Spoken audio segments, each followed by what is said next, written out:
Got here this morning and we're sitting down, kind of getting settled in, and my daughter said, "Dad, they spelled your name wrong." I didn't know what she was talking about. And by then, the little thing had already gone by my name, and it came back up and it said Wayne Black. Yesterday, I gave back about 9 minutes, and I thought I was being punished. And I was looking around to see who this Wayne Black was that was going to speak today. Because I was ready to speak today.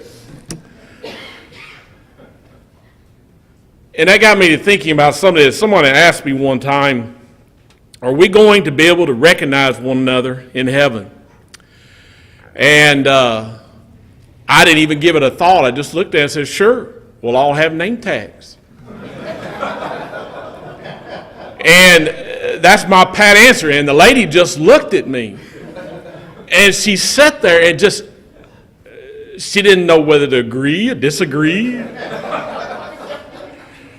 But you know, I've often pondered that. A lot of things I ponder. Sometimes I kind of get there a weird way. But it's kind of interesting. On the Mount of Transfiguration, Peter, James, and John, you don't get the idea that they even thought anything about it, but they recognized Jeremiah and Moses.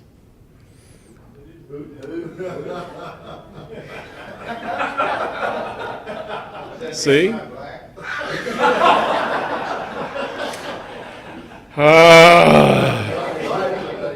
See, my mind's Elijah. Sorry. Is that one of those weird ways you get around? That is.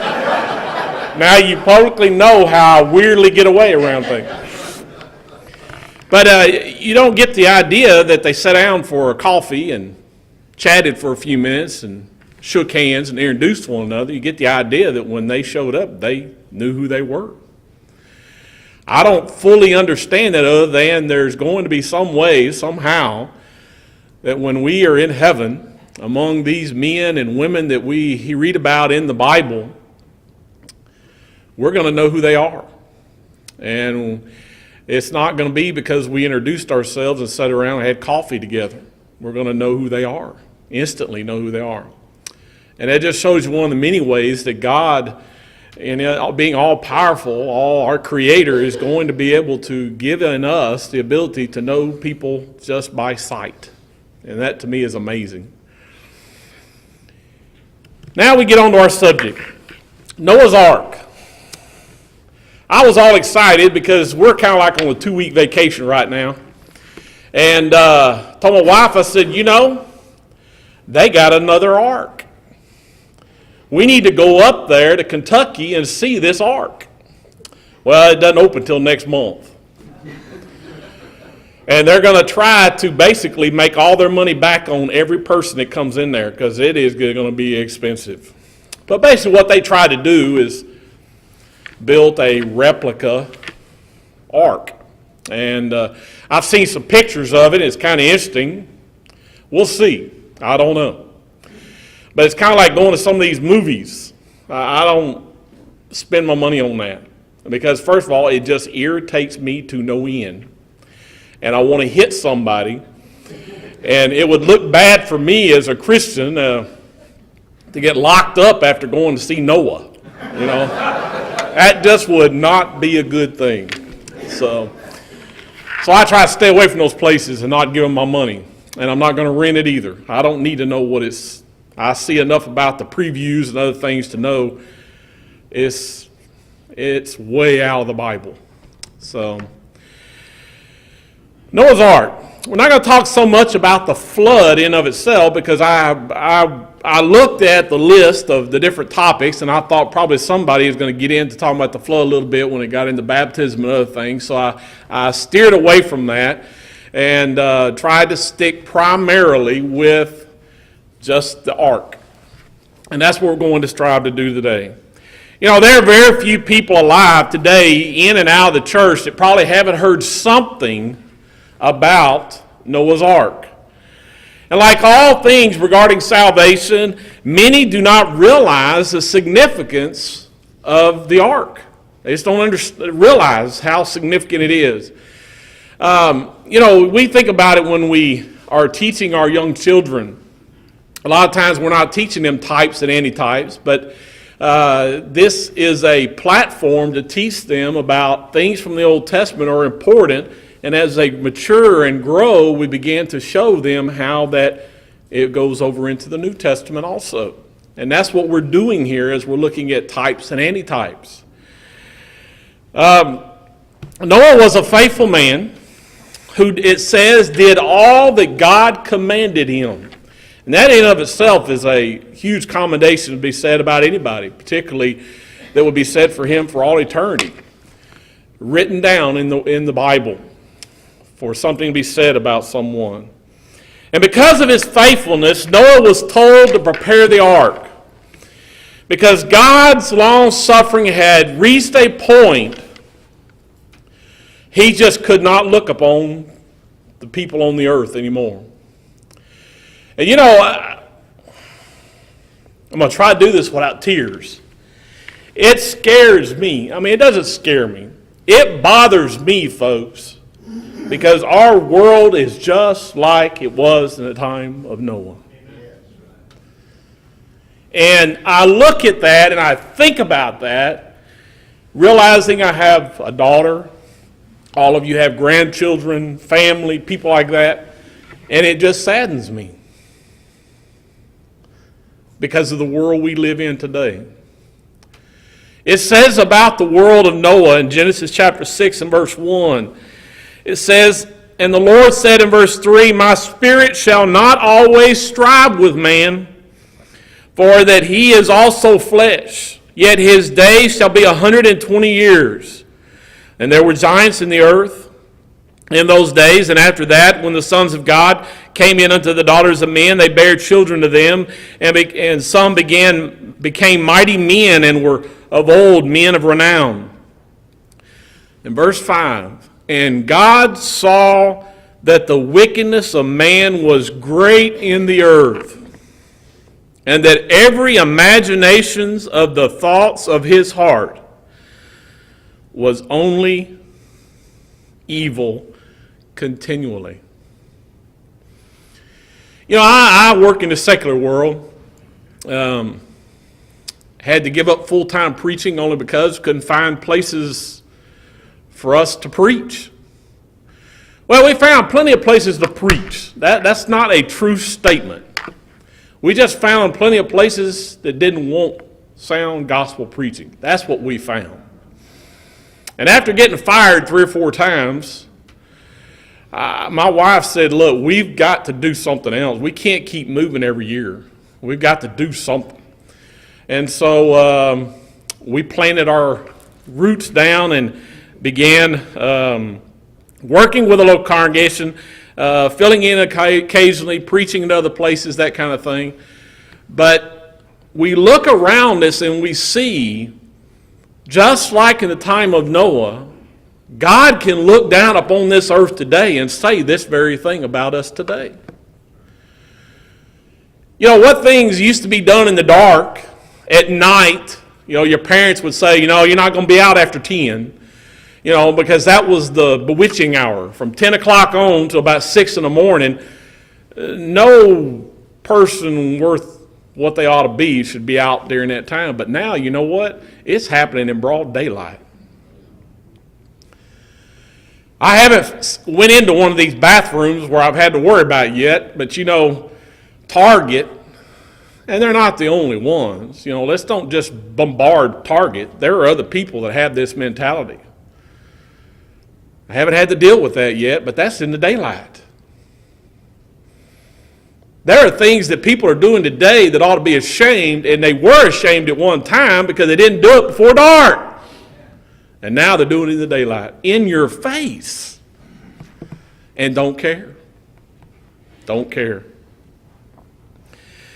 But God saw the wickedness of man was great in the earth, and that every imagination of the hearts of the thoughts of his heart was only evil continually. And it repented the Lord. It repented him. Made him change his mind. He just, look at my creation. Look at what they're doing to themselves. That he had made man on the earth, and it grieved him at his heart. And the Lord said, I will destroy man whom I have created from the face of the earth, both man and beast and creeping thing and fowls of the air, for it repented me that I have made them. And there's no doubt in my mind, the United States of America, less than 300 years old, folks, we're in big trouble here. At least during this time, Earth had reached a time of about 950 or so years. But it didn't happen in the 949th year that all this happened. This was a thing that continued and continued and continued to a point where God had had enough.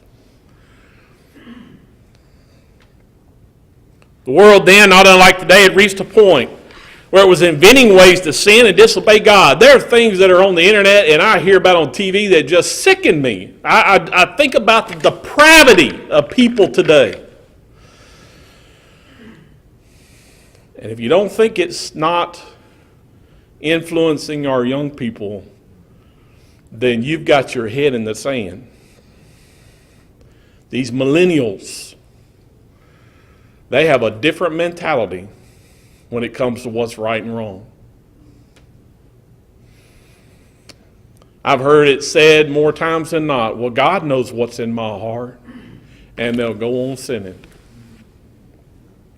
There's no doubt God knows what's in your heart, but you're not going to be saved because you're not doing the opposite of what you're doing. You're wanting to sin. You're using that as an excuse to continue in sin. Later on in verse 14 of chapter 6, God comes to Noah and he says, make thee an ark of gopher wood. Room shalt thou make in the ark, and it will pitch it within and without. And this is the fashion that thou shalt make it. And he goes through and he explains every little part about how long and how big and all these kind of things. And if you really think about it, the ark was just basically a big barge. It probably, it was handmade. It probably wasn't the most beautiful of things to look at, but it was a barge, basically. With a window, not windows, 3 stories, had all the animals that God commanded him to bring in, as well as his family. The only way that we learned to be saved from the flood was to be in the ark.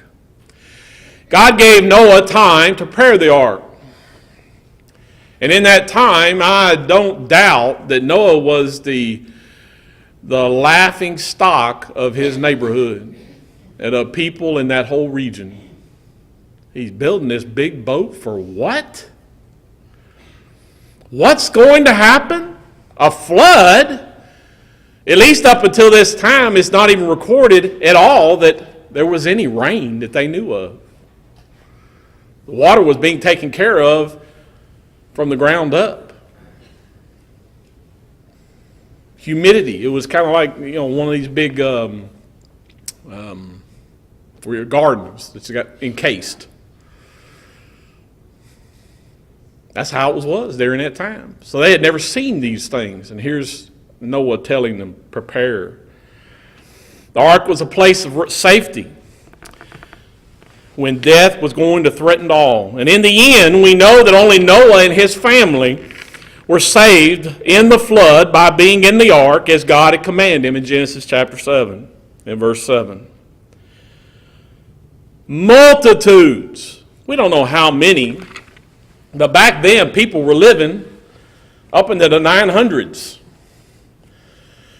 I don't know how many kids you can have, but you think about that. Those people were having a lot of kids, a lot of twins, and other things like this. You can have a lot of kids in 900 years. A lot of kids. One is enough for me. No. I always told my wife before we got married, she said, how many kids you want? I said, I want it like the Waltons. I want a Waltons family. And of course, that took her back a little bit. But I always wanted a big family. And that's okay. There's 3 of us. That's good enough. When we think about this, we look to the New Testament then to see that like the ark, there is a vessel that has been prepared for man today that is going to save him from the destruction of the world that is going to come in the future. That vessel is listed and written for us in the New Testament church. The message is told over and over by Jesus as well as his apostles. So as we begin looking at this, we want to think about what does Noah's Ark, what is it that is what is the purpose of studying Noah's Ark? And what are some of the lessons that I can learn from it? You know, salvation is something man has needed from the very beginning. It was in the mind of God that he was going to save man before he ever created the earth. And when Adam and Eve were in the garden and they took of the fruit and she gave him to eat, they sinned. And as has been pointed out, a sacrifice had to be made on their behalf. And God clothed them by those skins that were made through that sacrifice. And the promise of the Savior was given then in verse 15 of chapter 3 of Genesis. And from that point to this very day, Christ is the one who brought salvation to the world. And only by accepting Christ will man be saved from his sins. And the ark was the vessel that saved man in Noah's days, the type, and the antitype is the Lord's church today. So as we began looking at this, we began to think about the types and antitypes in regarding this. You know, in Luke chapter 13, beginning at verse 22 through verse 30, we read about a parable that Jesus gave. It says, "And he went through the cities and villages, teaching and journeying toward Jerusalem. Then said one unto the Lord, Are these few that shall be saved? And he said unto them, Strive to enter in at the strait gate. For many, I say unto you, will seek to enter in, and shall not be able. When once the master of the house is risen up, and have shut the door, and ye began to stand without, and to knock at the door, saying, Lord, Lord, open to us. And he shall answer and say unto you, I know you not whence you are. And you continue reading there, but the point that we're showing here is that the door was a very significant part of the ark. The door that God closed kept the safety of those within the ark safe. And the ark separated them from those that were out. Those that would not submit to God. I have often thought about this idea that God closed the door. And I've often thought about how that, you know, I've heard sermons, I've read sermons, I've heard people give ideas of what it was like to be there when that water began to rise. What kind of temptation do you think that might have been there to say, you know, I can't stand this anymore. I've got to open this door to save as many as we can. God closed that door. You had your opportunity, and God closed the door. You know, a door is many times used in different ways and shown to us, but it's shown, first of all, it's a way of escape. Those who enter into the door shut themselves off from the evils of the past. All those sins that hounded them. Think about all that. If you think about a people, you know, I think about in the afternoon when I get off at 5 o'clock and I'm home about 10 after, and I walk in that front door, the first thing I do is I close the door. And when I walk in, I close the door, it's quiet. I don't have a phone ringing. I don't have people coming by my office. I don't have IMs sending me this and that, telling me I need to get this done, that. It's a place of solitude, place of quiet. That's the way it was when they went into the ark and God closed that door. Noah didn't have to be around any more of those people whose minds and thoughts were on evil continually. He was safe. The Bible says in John chapter 10 and verse 9 that Jesus said that I am the door. By me, if any man enter in, he shall be saved, and shall go in and go out and find pasture. Jesus is the door. God closed that door, the door to save those who were in the ark. It's called also a straight or a narrow door. It's a narrow door because it excludes so many people. You know, I can't even begin to think about how many people were there on the earth at the time of Noah. I don't know. I know there was more than 8.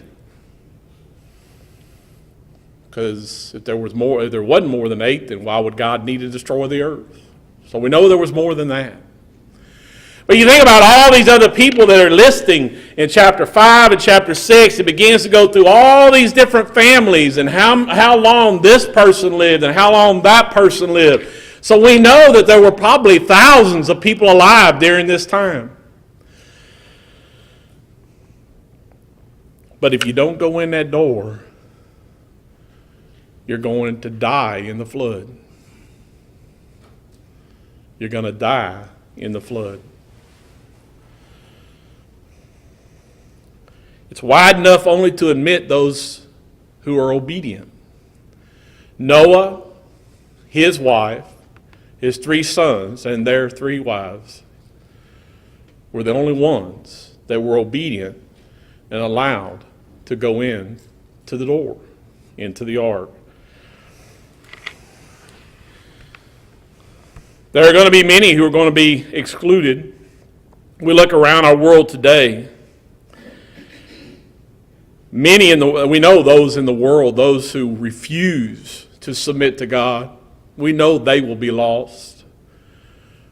But we also look around those that we call our brethren, those that are Christians. And we realize that even in that case, there will be those that will not be able to be saved. The Bible talks about different people that are not going to be able to be in the kingdom. And the first of all are those who are lazy. For the lack of a better word, it's just lazy people.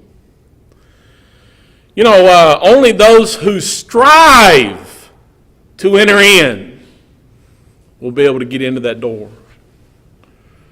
That means the idea, I've got to take action. I can't sit back. I can't just wait on somebody to carry me into the door. I've got to get up. I've got to prepare. I've got to ready myself in order to be one who is able to go through that door. The word only people, that kind of gets into this idea of lazy people also. The misguided, the self-deceived.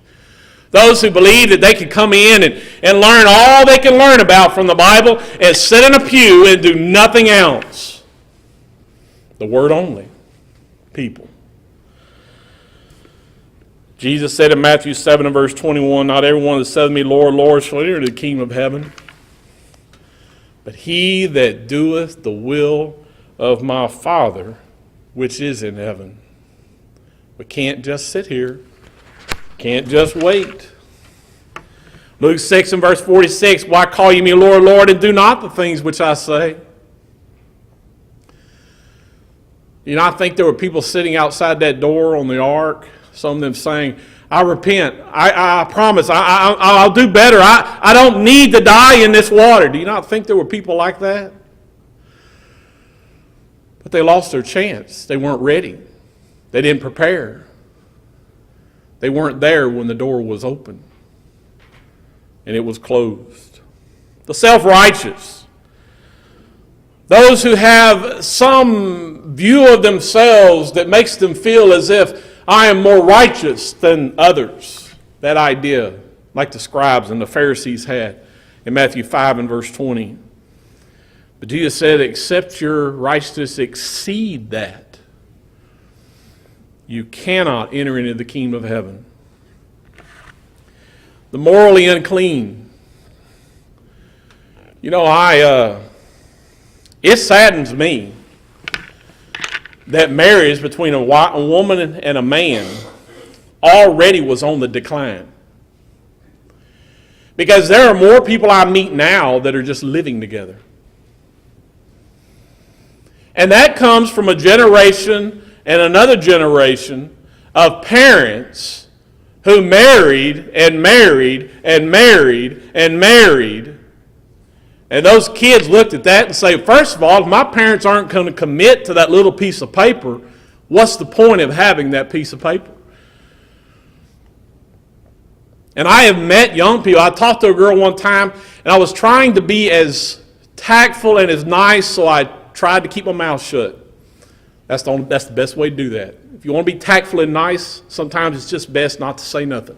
And that's what I did. I just listened to her. And that's what it boiled down to. In her experience as a young person, she saw her mother kick out the first father out of the home, and then marry another, and then marry another.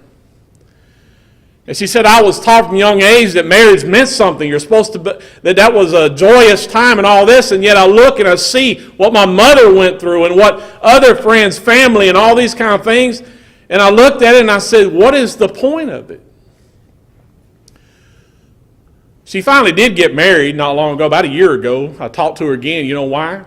She found out taxes were killing her as a single person.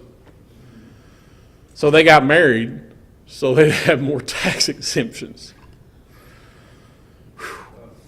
That's just sad. And life goes on. She got the little piece of paper, but it wasn't for the right reason. She did it for the taxes. Getting loans and other things like that. It helps you to be married. The ambitious, the idol worshipers, those who are not Christians, all of these people are not going to be in the kingdom. And we look around us today and we have many people who flat will not obey God. They're not going to obey what He commands to be done. The door is going to be closed just like it was in the time of Noah. It's going to be closed in our lifetime too. In Hebrews 9 and verse 27, it tells us that it's appointed once unto men to die, and after this, the judgment. If we die before Christ comes back, the door will close. At the point of our death, we will know, beyond a shadow of a doubt, whether we are in paradise or are we in torment. We will know that. There'll be no more guessing. Carl Sagans of the world found out real quick, the moment they gave up their last dying breath, that there is a God. And he was not happy with how that man lived his life. And the many millions coming out behind them who don't have the common sense to understand that there is a Creator.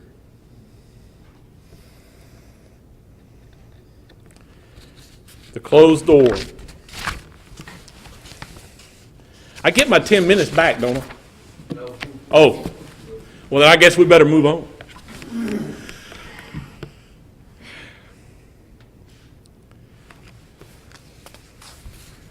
The ark was a place of refuge as well as safety. The ark was pitched within and without with pitch. Genesis chapter 6 and verse 14. It was so thoroughly watertight that it was a perfect shelter. Didn't matter how much rain came. It was taken care of. They didn't have to worry about the weather outside. God took care of that for them. And no matter how bad it rained, how high the waters rose, all inside the ark was secure. God shut them in and protected them, though that time they were on the ark. In the church today, we have the same security. We are in the church by submitting to the gospel, and then we are added by God to that church. And we have salvation through faith, and we are kept by the power of God today. You know, the ark represents that absolute obedience also to God is demanded in order to be saved. Absolute obedience. It said about Noah that he did all that God commanded him. Is there a reason why that phrase is there? We're looking at types and antitypes. If I want to be in the ark, then I need to do all that God commands me to do in order to be in that ark. Well, what about the church? Can I just do it any old way I want to? This is not mine. This came from a saying. Somebody said it, and I just kind of picked it up. But you know, if Noah would have changed any part of what God commanded him to do, he would have created the first submarine.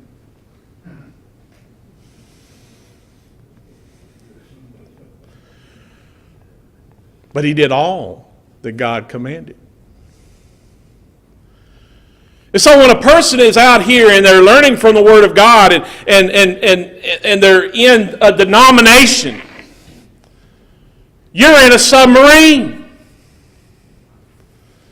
You're not in the ark of safety. Because Christ didn't die for that denomination. He died for the church. And so it is ultimately important to understand about the ark. If they would have tried to get on anything else, the tallest tree, the tallest mountain, the tallest building, what would have happened to them? They'd have drowned.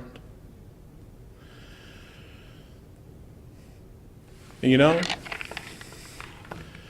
that's like today. A lot of people building a lot of different buildings. A lot of people this very day are meeting to worship. And they're meeting in submarines. They're not meeting in the ark of safety. We have the pattern. We have the commands. And when you choose those, you're safe. But when you change the patterns and you change the commands, you're lost. It is not the New Testament church. And just like the ark, the church shows the depth of God's love for mankind. Think about that. You know, sometimes we look at so many people look at the negative about what happened during the times of Noah. What about all those hundreds of thousands of people who may have died? What about, that's so cruel and that's so mean and all these other kind of things that they will say about God and His actions here. But they don't look at it the way God intends man to look at it. God gave them a place of refuge. God gave them a place to be safe. But they chose to do their own thing.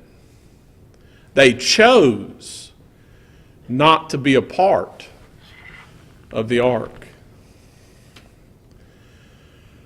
So before a person goes through and dies and they're outside Christ and on the day of judgment, they're going to sit here and start blaming God. God, if you just let him get by, if you've done all these kind of things, God will just simply say, did you not read my words?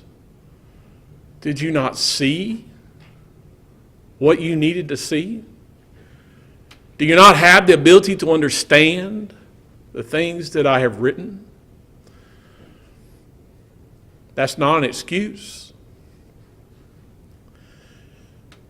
And Noah understood that because it said he did all that God commanded him. Only 8 souls were willing to enter in. The church is a place for all people who are willing to submit to the will of God. And I think about judgment. I think about all those kind of things, and I think about family, friends, ex-faithful preachers, ex-faithful elders. I think about those people. I pray for them. But a lot of people on the day of judgment are going to find themselves in the same way that everybody else did outside that ark. They're going to be lost.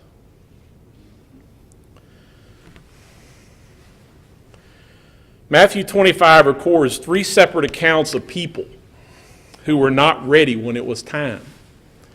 It says that God commanded Noah to do this, and as the ark was preparing, in other words, this wasn't something God expected him to do. Today, I'm going to give you this order, tomorrow it's got to be done. No, it took time. So he had time to prepare. He had time to prepare those that were around him. Do you not think he begged some of his own family to get on that ark? And they said no. His own family. You know, a lot of people put their family above God, and I find that very sad. Because you're not putting God first. If your family wants to be in heaven with you, they'll put God first. Not everything else in this world. The 5 foolish virgins, the improbable servant, as well as the goats on the left, all show that man was given this life to prepare for the second coming or for death, whichever comes first. And God has given us that time to prepare. And what those 3 things tell us in Matthew 25 is there are going to be a lot of people that aren't going to be ready. Some maybe even in this pews that are sitting here today. Maybe something's in the back of your mind keeping you kind of going back and forth, or people who are listening on the internet or other things. Maybe there's things in this world that are tugging at you and you're kind of going back and forth, back and forth. God's given you the time to prepare. You've got to prepare. The ark is the type and the church is the antitype. The lessons that can be drawn can be numerous. I just didn't even hardly touch this, of the many things you can learn from studying the ark. Jesus came preaching and performing miracles among a group of people one day. A young ruler came up to him and asked him a question, "What good shall I do that I may have eternal life?" Jesus said, "Why callest thou me good? There is none good but one, that is God. But if thou wilt enter into life, keep the commandments." And he said unto him, "Which commandments?" "Thou shalt not murder, thou shalt not commit adultery, thou shalt not steal, thou shalt not bear false witness. Honor thy father and thy mother. Love thy neighbor as thyself." And the young man said unto him, "All these things have I kept from my youth up. What am I lacking? What's missing? I've done all those things, Jesus." Jesus said, if you're going to be perfect, you're going to be everything I want you to be and everything you ought to be, then go and sell all that you have and give it to the poor. Well, now, okay, I'm willing to love my parents. I'm willing not to commit adultery, and I'm willing not to do a lot of things, but boy, now you want me to give away my possessions? It said he went away sorrowful, for he had great possessions. A lot of people in the day of judgment are going to find themselves in that same way. At the day of judgment, not all are going to be saved because they chose to be a part of the first submarine and not the first water-safe ark. Thank you for your time.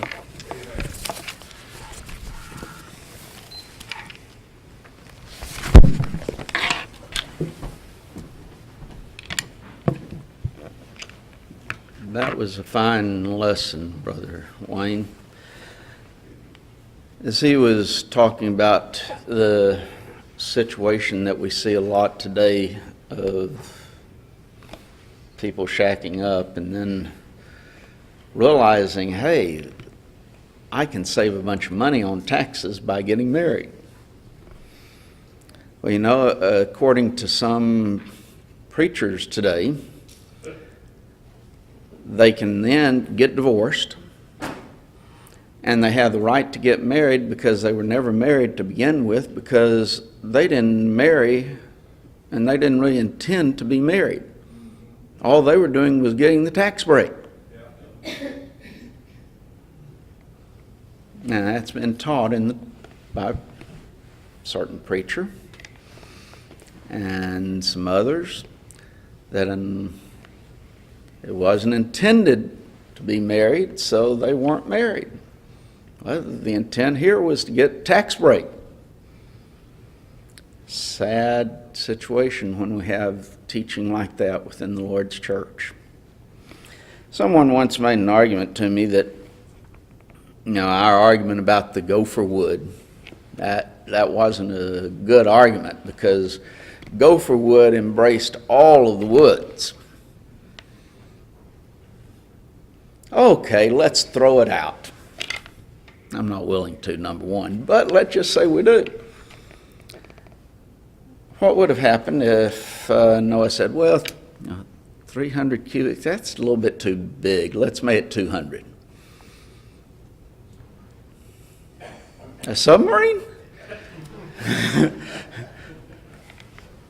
He would have died in the flood. Yeah, what if he decided, this covering it with pitch inside and out, that's a little bit too much. I'll just do it on the inside. Going to the submarine again. Even if we don't have, even if he was right about that gopher wood embracing all of these different types of woods, it doesn't make a hill of beans because he got all of this other evidence. He had to make it according to the pattern. That nasty word of pattern. Well, we must be prepared. But guess what? The only time to prepare is now. Now is the accepted time. Now is the day of salvation, is what Paul said. After death, not going to have time to prepare then. So we better make sure that we're right with God now.